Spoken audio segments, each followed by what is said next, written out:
This episode of Ties I Help was brought to you by CB1 Weight Gainer. What's up guys? In this video I'm going to be doing my review and comparison of the Xbox One versus the PlayStation 4.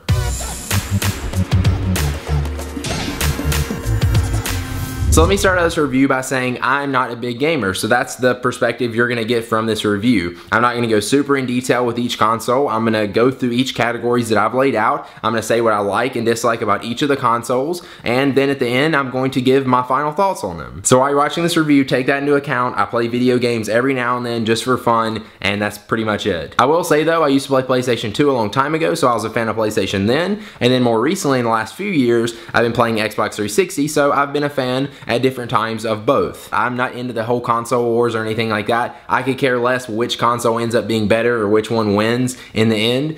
So there you go. I'm not biased. Alright, now let's go ahead and get into this review. So first up, we're going to talk about design. In my opinion, design doesn't really matter that much because the console just sits there. You're not going to like be staring at it all day. But I will have to say the PS4 definitely beats out the Xbox One, and just for the simple fact of its size. The PS4 is a lot smaller than the Xbox One. The Xbox One is pretty ginormous. It's pretty big. I actually had to make space around my TV for it to fit. So yeah, I'm going to give the design to the PS4, even though it's slanted and looks a little bit awkward. Next up, we're going to talk about interface and features. We'll start off with the Xbox One. The Xbox One kind of set out to be more of an entertainment console than it did a gaming console, to give you everything you need all in one box right beside your TV. Pretty much they're trying to replace the need of an Apple TV or a Roku or your DVR box, and you just have an Xbox. That's all you need. The user interface of the Xbox One looks a lot like Windows 8. It's got tons of tiles and stuff like that, and each one of those tiles represents another app or a game or whatever you can click on, and you can pretty much browse through all of these, select the ones you want to go into an app, and that's how it works. It looks nice, it's easy to navigate, easy to understand, and I like it. What's really cool about the Xbox One's interface is with your voice, using Kinect, you can actually control most of the stuff on your Xbox, whether it's like turning it on, or opening an app, or starting a game. You can pretty much do everything and control it with your voice. Another cool thing about the Kinect is actually when you sit down in front of your TV and your Xbox, the Kinect will recognize your face and actually log into your Xbox account, so that way you don't have to. It just recognizes your face and automatically does it for you. Now unfortunately, I only got to use my Kinect for about the first 15 minutes I had my Xbox, and then it just stopped working. My Xbox does not recognize that my Kinect is plugged in, even though it is. I can send it back to Microsoft and get a brand new one. I just haven't got around to it yet, but I'm going to. I'm not going to hold that against the Xbox because there's always like issues and bugs and stuff with new consoles, and I can get it replaced anytime I want to. It just kind of sucks, but the 15 minutes I did get to use it, it recognized me pretty much every time. It worked great, and it was pretty freaking awesome. Just sucks that I can't use it now. So the Xbox One has a ton of cool apps. Just to name a few, there's Netflix, Hulu, Amazon, YouTube, Skype, and there's tons more. Plus there's this cool app called Upload Studio where you can actually go in and you can edit your gameplays right on your Xbox. So you could like throw video from your Kinect of you actually playing the game over it like in the corner, and you can edit the video right on your Xbox. One of the new standout features about the Xbox One is you can actually run your cable's DVR box right through your Xbox through the HDMI port, and you can watch TV using your Xbox. So it's got like a TV guide so you can choose which channels and shows and stuff you want to watch.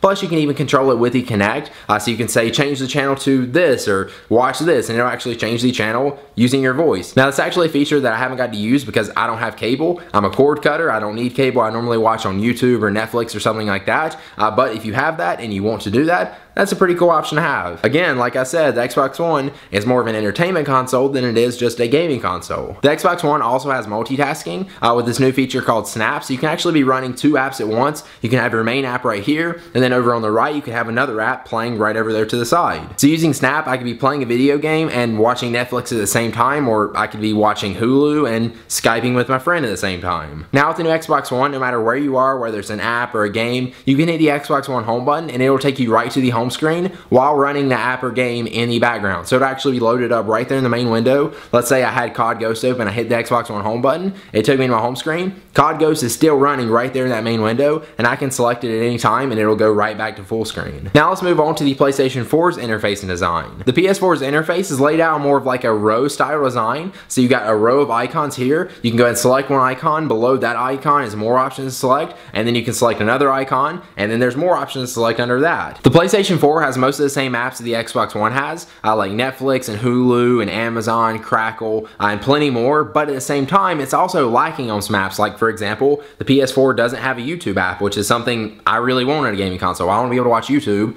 and I can on the PS4. So as far as apps, the Xbox One is winning right now, but that can easily change in a minute because all they have to do is make those apps for the PS4, and then it's got them. The PS4 also has some really cool sharing features. There's a share button right on the controller. You can tap that and you can actually share your video clips or your screenshots you took of the PS4, or you can even actually live stream your gameplay from the PS4 to Ustream or to Twitch. Directly, again, from the PS4. There's nothing needed. You don't need a computer or anything like that. You just log in through your Ustream or Twitch account, and then you can do a live gameplay stream right to the internet from your PlayStation. That's really cool. And actually the Xbox One will get that soon, but as of right now it doesn't have it. I've heard it's going to come out in the early part of 2014. If you want to watch other people live stream their gameplay, there's actually an app for that on the PS4 called Live from PlayStation, where you can go on and you can see and select other people's streams that they're streaming from their PlayStation 4. Now the PlayStation 4 does have their own version of the Kinect, and it's called the PlayStation Eye. 60 bucks. It is sold separately, whereas the Xbox One comes with the Kinect, so you do have to buy it separately, but it does the same thing pretty much the Kinect does. It's got actually 2 cameras on it rather than 1 like the Kinect does. It's got a microphone, and it can do some pretty cool stuff like tracking the controller, and it does like augmented reality and stuff like that. It's pretty cool. Unfortunately, I haven't got to try it out. I didn't purchase one with my PS4, but it is pretty cool from what I've seen in the videos, and that's all I can give you on that. Now both consoles have party chat where you can chat with your friends like while you're playing a game, or you can send them messages and stuff like that, and both work great, but just in my opinion, the experience of the party chat on the Xbox One is just a lot better. It just normally sounds better, it works better most of the time, and it's just in my opinion a better overall experience with the party chat on the Xbox One compared to the PS4. Not that the PS4 is bad, I just prefer the Xbox One's party chat better. Plus, most of my friends that I play video games with are on the Xbox and not the PS4, so that's just one of the main reasons I would say the Xbox One is better for party chat. So as far as interface and features, I have to give it the Xbox One. In my opinion, it's just better overall. It's more enjoyable to look at, it's easier to use and understand. Everything's all right there in one place. Plus, it's got more apps and features than the PS4 does. Not that the PS4 is missing out on a lot, but it just has a few more things here and there I like about the Xbox One as far as features and apps than the PS4 has. Next up, let's talk about gaming and graphics. So if you look at the specs of both these consoles, the PS4 is going to come out on top, but does that mean the graphics and gaming are going to be better on the PS4? No, absolutely not. Right now on this part of the review, I can only base it on what I've seen so far. And really the games that are out right now for these new consoles were not made to take advantage of these consoles. They haven't maxed them out to their full capability, and they're not going to for a while. But later down the road, games for both consoles are going to be better, the games are going to be more interactive, and you're just going to be able to do more in-game because the consoles are more powerful, and they just have to update the games and develop them to take advantage of that processing power. So I actually got these same 3 games for each console, so that way I can compare the graphics and stuff of them. And I got Call of Duty Ghost, I got Assassin's Creed Black Flag, and then I also got Need for Speed. So the gameplay in this video is going to be from those 3 games. And now taking into account my PS4 footage, I had to record from my camera because right now you can't use a capture card to record straight to your computer like I could with the Xbox One. So it will actually be lower quality because I am recording from my camera, but that's the best I could do right now. Now, I'm not the biggest graphics nerd. As long as something is clear and I can actually make it out and see it, I'm gonna be happy with it. It doesn't have to be like super, ultra, mega HD quality for me to be pleased. As long as I can see it, I'm good. And really, as far as I can tell, the graphics on both consoles look pretty much the same. They definitely look better than their previous versions on both consoles. Everything's more clear, more HD, and just more detailed. It just overall looks a lot better. But when you look at both consoles beside each other, there just really isn't that much different about their graphics. Now, like I said before though, maybe later on down the road, the PS4 will have better graphics than the Xbox One, but will it be remarkably better? Probably not. It will just be a tiny bit better, and it's not going to make that much of a difference. Actually, at times, even though the PS4 has better specs, the Xbox One graphics kind of look better than the PS4 graphics did, especially like when I first started playing Call of Duty Ghost. I immediately opened it up. I had been playing on the PS4 because it came out first, and it just seemed like it looked better on the Xbox One than I was used to being playing on the PS4. Now, that could have been due to like brightness or something like that, but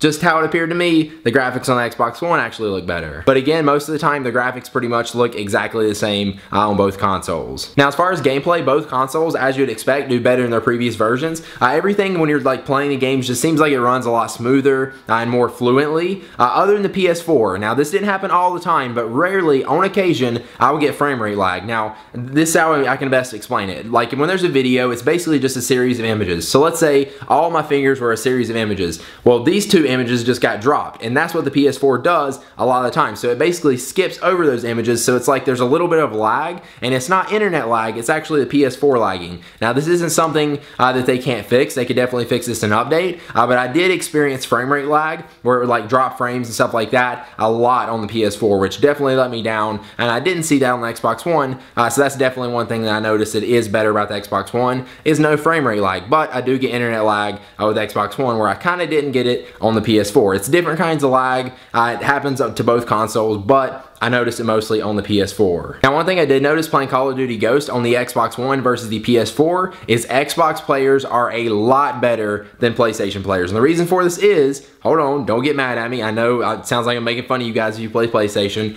but Xbox players have always paid for their online gaming. So if you sucked at gaming, you're less likely to pay to play online. So in general, there are going to be better players on the Xbox than there are going to be on the PlayStation 4, and that's just how it is. And I definitely noticed that. So to sum up the graphics and gaming portion of this, yes, the PS4 does have better specs. Does it look better now? Or is the gaming better now? No, they pretty much are about the same. In the long run, the PS4 may be better, but I don't think it's going to be that much better that it's really going to make a difference of whether you should choose a PS4 over the Xbox One. They're both going to do good at gaming, and they're both going to have great graphics, and that's just it. And finally, let's take a look at the controllers. I actually prefer the Xbox 360's controller over the new Xbox One's controller. They didn't change the controller dramatically, but the shape is a little bit different, so now it fits in your hands a little bit differently. It's not horrible, but it takes a little bit of getting used to. It kind of makes my hands feel like they're a little bit cramped when I'm holding it. Like my fingers have to like overlap each other now, where it didn't on the Xbox 360 controller, but it's just something, again, you have to get used to. And it does feel like everything's more precise though, like in game, like when you move the joystick or press a button, it moves a little bit snappier and quicker than it did before with the Xbox 360's controller. One of the things I don't like about this new controller is the bumper and the trigger buttons. They changed the shape of them, plus they're bigger now, which actually makes it worse in my opinion. The bumper button, I would try to like go to cook a grenade and like hold it before I threw it, and then I'd accidentally release it when I wasn't trying to. Plus the trigger buttons now like have less resistance, so they're easier to press in, and they don't like spring out as fast, which feels a lot different and definitely took a lot of getting used to, but I just prefer the Xbox 360 controller over it just for that fact. I really like the look and the design of the new Xbox controller, but it just feels cheap. It feels lighter, and like they didn't pay enough attention to it. Like when you look at the little holes and stuff on the controller, you can look in, you can see the chips in it. Like just something simple like that tells me that they didn't like really pay attention to detail where they could have. I'm not saying it's a bad controller though, it just takes a little bit of getting used to. Definitely if you're switching from the Xbox 360 or a PlayStation controller, but yeah, just something you gotta adjust to. The DualShock 4 controller for the PS4 is definitely a huge improvement from the PS3's controller. I absolutely hated the PS3's controller. It was just too small. The joysticks were horrible, like you couldn't get a good grip on them. I did not like the trigger buttons, but everything in this controller that I had an issue with in the last one, they fixed. They made this one way better. The new design and shape makes it feel better in your hands, so my hands don't feel so cramped. The joysticks now have a little lip around them, so you actually can get a better grip on those. And the trigger buttons have like just the right amount of resistance when you push them in, and that spring back feeling it gets, it feels perfect. The touchpad is really cool too. When I was playing Call of Duty, I didn't have to like go searching for the button to press to like pull up my score in the middle of a multiplayer match. I could just go ahead and tap anywhere on this and it will pull up, and then I could tap anywhere again on it and it would go away. Another cool thing about this controller is you don't have to go out and spend a ton of money on expensive headphones. You can plug any pair of headphones pretty much into this headphone jack and it'll work. Like you can use Apple headphones with it that have the little mic, and you can use that to talk to your friends through the party chat with this controller. Now let's talk about price. The Xbox One costs $500 and the PS4 costs $400, so there's a $100 difference there, but take into account you also get the Kinect with the Xbox One, and then also I think very soon Microsoft is probably going to drop the price of the Xbox One to match the price of the PS4, because they would be stupid if they didn't. They're missing out on too many sales where people pick the PS4 over the Xbox One because it's a $100 difference. That would be stupid for them not to do. And also you're going to have to pay to play online for both consoles now. Previously, all the PlayStation people would say, oh, you have to pay to play online. Well, now you have to. You have to get PlayStation Plus, which if you get a year membership is going to cost you around $50. And then if you want a year membership of Xbox Live, that's going to cost you around $60. But you can find deals where it's also like $50. So they're around the same price. In most cases,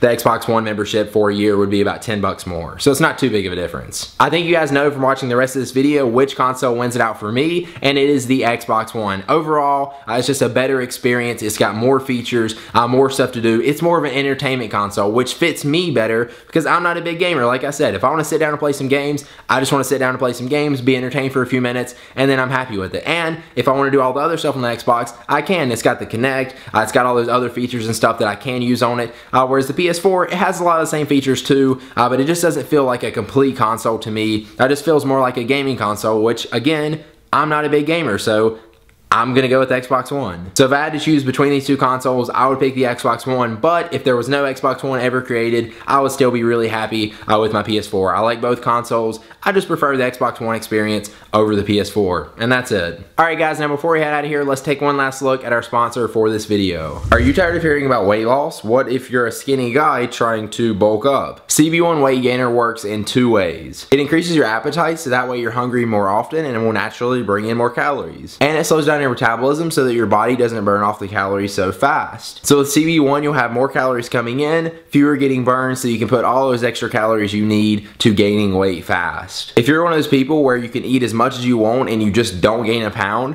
or you just don't have a good appetite, CB1 is the solution for you. Right now, CB1 is offering a buy one, get one free deal with a 30-day money-back guarantee. And along with the buy one bottle, get one free deal, they're also gonna give you a weight gaining guidebook to give you lots of tips and tricks that will maximize your weight gain. So if you want to check it out and give it a shot, you can go to cb1wg2.com. Again, that URL is cb1wg2.com. Alright guys, there you go. There's my review and comparison of the Xbox One versus the PS4. Hopefully you guys enjoyed this video. Go ahead and do your thing in the comments. I know you guys are going to go crazy with the whole console war things, so feel free to do that in the comments down below. But try to leave educational comments and definitely let me know what you like and dislike about each console. And thank you guys for watching. If you enjoyed this video, click the like button down below, subscribe to my YouTube channel right there for more tech videos like this, and I will see you guys in the next one. Peace.